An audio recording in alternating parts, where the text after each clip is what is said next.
I just figured I would make a video here on my generator CD 7000 Powertech. I've been working on this thing for a while, trying to get it working, and I've finally got it to work, so I figured maybe this information could help some of you guys out there. On my last generator that I had on my other motorhome that I owned, I brought it to a local place here, and they charged me $800. It was a different generator from a different RV that I wanted to have wired up with the remote start and the RV as well, and they claimed they had to charge me so much money because they had to figure out the wiring and so on. And I figured since they were professionals, they should be able to do it very quickly since they would have lots of experience, and unfortunately that was not the case.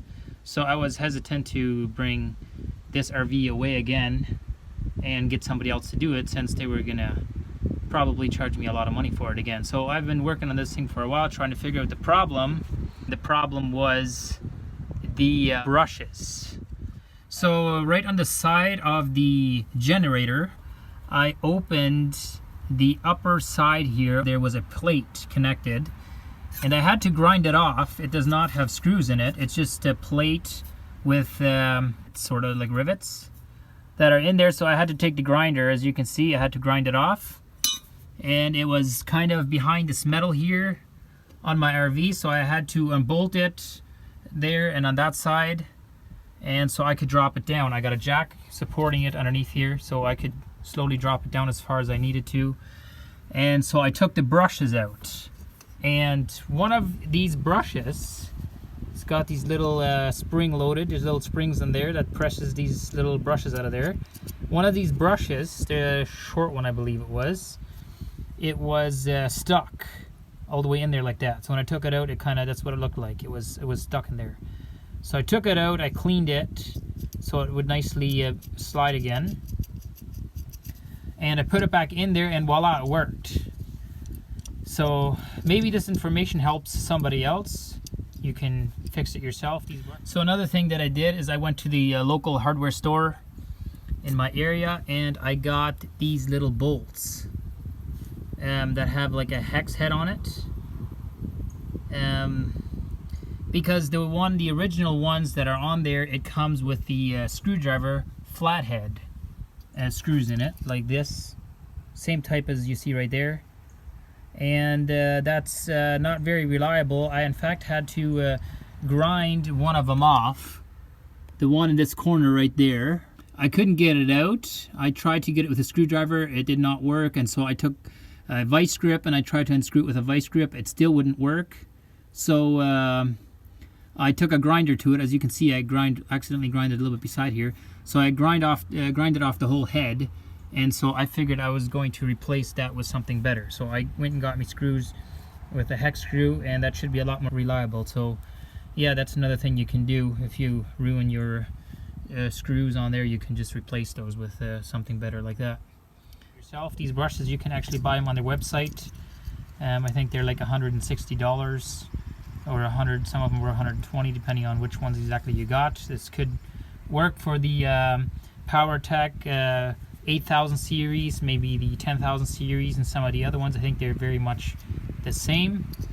Mine has the Kubota engine. I don't know if some of them have different engines, but that's what mine is, a 7000. It has that 3-cylinder Kubota diesel in it. And I've already done quite a few different things.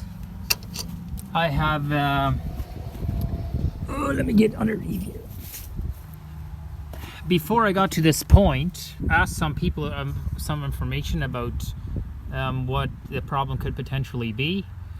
And the first suggestion was that it was the voltage regulator.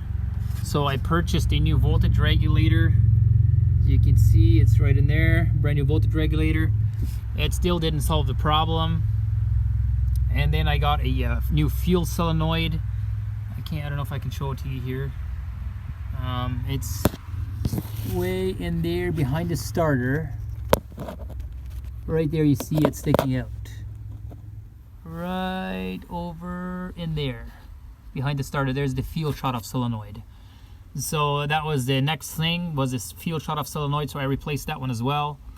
And that did also not solve the problem.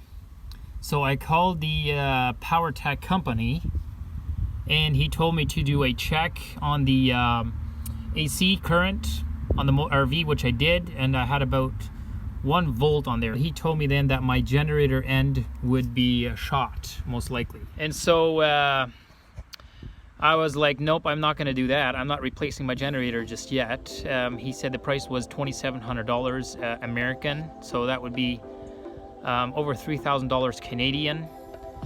And I was not willing to shovel out that money. That was too much money for me. I figured if I couldn't get it going, since I'm going to Mexico, I would see if somebody could rewire it. There, I can find local guys that just do that kind of stuff, so that's a lot easier to find over there. But meanwhile, I figured I would still continue searching for the problem, and I did find a problem. It was those brushes. So yeah, that was a pretty simple fix. Hopefully this information helps some of you guys out there if you're looking to fix it. Check your, there's a manual they have online, which you can, a troubleshooting guide where you can test different things. And yeah, it's, I don't know why they didn't make that little plate there so you could just unscrew it and get to it, but yeah, you just got to take a grinder to it, grind it off, and to get access to that. Mine is kind of almost completely hidden behind the metal there, so I'm not going to bother with putting a plate back on there. I'm just going to leave it. And it shouldn't matter since everything is open and dust can get to it anyway regardless, so it's not going to make a difference, I don't think.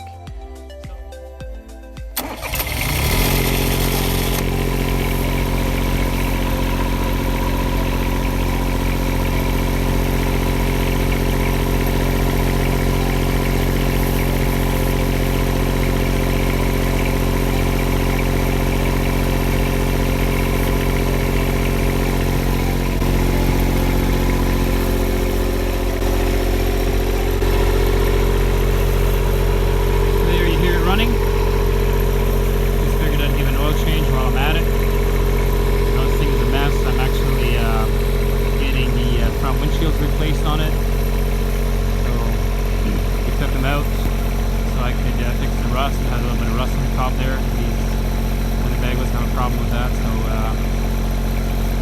so there it is. You hear it running there, it works. Hopefully this video is helpful to you guys, and maybe I'll do some more videos in the future of other things concerning my motorhome. Everybody have a good day, and hope this video helps you. Please give it some likes, as that could help me in the future, as I'm planning to make various types of videos in the future. So thank you very much. Have a nice day.